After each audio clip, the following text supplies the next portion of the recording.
I would like to very briefly come with 3 points still to you before we eventually conclude completely.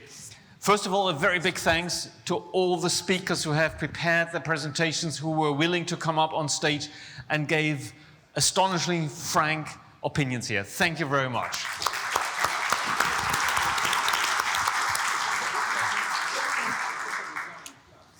A second big thank you is to everyone participating, being here, holding throughout the entire day. When I came up in the morning here on stage, it felt a little bit like in the Blues Brothers movie, like, wow, it seemed we have filled the space, and it's still filled. So that's a great thank you to all of you who have been here throughout the day. And a third very big thanks to the IMEC team. Headed by Francesco, very modestly, the entire team who has worked very, very, very hard. If I may point out Rob particularly, but others also. Thank you very much for organizing, bringing this together in a delightful way. Thank you very much.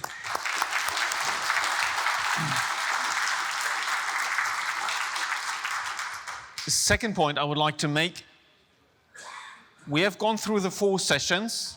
We have looked at the policy part, the technical part, the human part, the aviation part. There is a 5th quarter.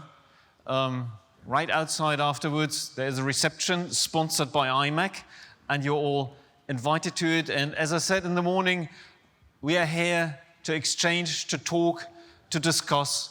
That's your chance to do so. So, right, once I've finished, in a few seconds, minutes, we will be going there. I will very quickly try to go and wrap up through the day in a kind of fast, very fast forward or backward looking way. We went through the day and we started the day with Bilal, the president of IMEC, who invited all of you for a radical rethink of how we look at the crews, how we look at seafarers, how we look at training. And I think a lot of the presentations and a lot of the panelists have given us very good ideas that it's not just a smooth, continuous way forward. We will have to rethink quite a few things. One of the things was we started on the political part. We are radically rethinking cooperation and how we approach other stakeholders. We have to move outside the box, and I think that was one of the big lessons of COVID. It's not enough that we deal with each other.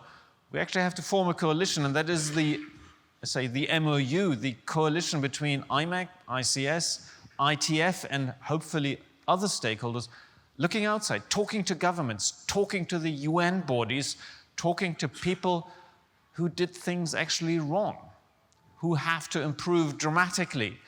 It's not always us who are making mistakes. Yes, we may have to be very transparent about it, but in COVID we learned other people were actually doing things wrong, and we only achieve it when we cooperate there. And it's the MOU, it's just transition, it is looking at training, it's looking at the cooperation towards the Philippines. It has many occasions, and they're actually staggering up very quickly. Shockingly, Martin from Drury, looking at numbers, telling us very clearly there will be a shortage of seafarers in the next 5 years, and it's still building up. So we will have to deal with that. On the panel of the seafarers, I think a lot of very remarkable quotes have been made. I think what stuck to mind is a captain saying, "I will do everything in my power that my son is not becoming a seafarer." I think that was quite a wake-up call. We have to do things differently. And again, if I may quote Bilal, there are things we have to do differently. I don't want to hear that ever again, such a quote, but that's not by shutting somebody up, but it's encouraging somebody to speak up, say it, and then we have to improve it. I think that was very impressive. Equally impressive, from the same panel, people saying, On the question, are you afraid of technology? No, I'm not afraid.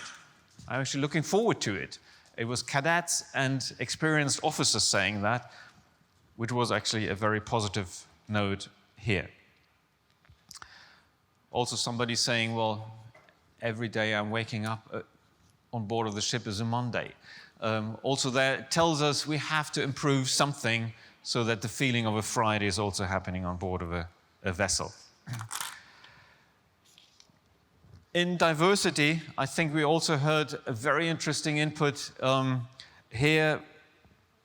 One was be brave and be bold. I think it was Denny saying that.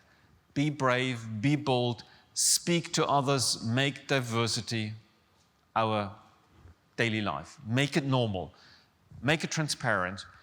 Don't be shy. And something I told Denny already before, what impressed me was it's not only on the people, it's also on the companies. If you feel uncomfortable as an organization, still speak about it. Don't be silent about it. We heard in numerous panels and presentations, train, sorry to use the word soft skills, train human skills. That is very important if we are working in teams on board of the vessels, if we want to be successful, and if we want people to enjoy it, we need to be able to lead that and to work in that environment. So that is important. And I think the most important lesson also from that group of discussions, presentations, and panels was collaboration. Teams need to collaborate, and I think that is a very strong message. We also heard the conversation is going in the right directions, but we are certainly not there yet. But collaboration is key. We saw that on the technical side. Yes, fully automated vessels, they do work. They arrive in Plymouth on the other side of the Atlantic, but still they are small. Scaling up is still far down the road. It's there, it works. We can continue to dream, but the lesson is, what the outcome is rather, that we will have assistance for the crews on board. It's not, next step is we can get away with all the crews, probably rather the contrary. We will rather employ people with very different skills. And also heard, I think it was Hans Christoph saying, we have to learn from industry advances of the last couple of decades. Robotics and new factories meant eventually we actually employed more people than before, but with very different skill sets. And that's also, I think, very important. What we also have to consider, jobs are changing quickly. There are quite a few predictions that none of the jobs that are being here today in shipping will exist in 30 years' time, which doesn't mean we will have no jobs, but we will have probably 2 million different jobs for seafarers. What we also had got a glimpse on is how do we train people who are actually operating the autonomous or semi-autonomous or somewhat autonomous vessels of the future. There is training, but it's still in its infancy. So we are at the very early on here. So eventually, we also talked about how to attract young people. I think it was a recurrent theme throughout the morning and the afternoon. If there's a shortage of seafarers, if there's a generation which we, as people with gray hair, sometimes don't really understand what their motivation is and why they're only motivated to do something else and not becoming seafarers, we can't force people into seafaring. We can't force women to become 50% of the workforce. Seafaring has to become more attractive. The industry has to change to become attractive. And I think we got ideas for quite a few recipes to do the right thing. Also to become attractive, for instance, for mothers. And not only for one, but for many, ideally.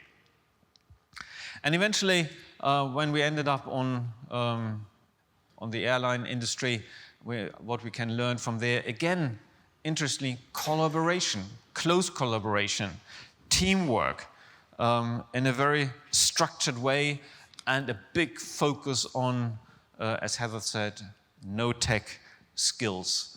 They are very important and they can bring us forward, and also they can be learned in a very structured way.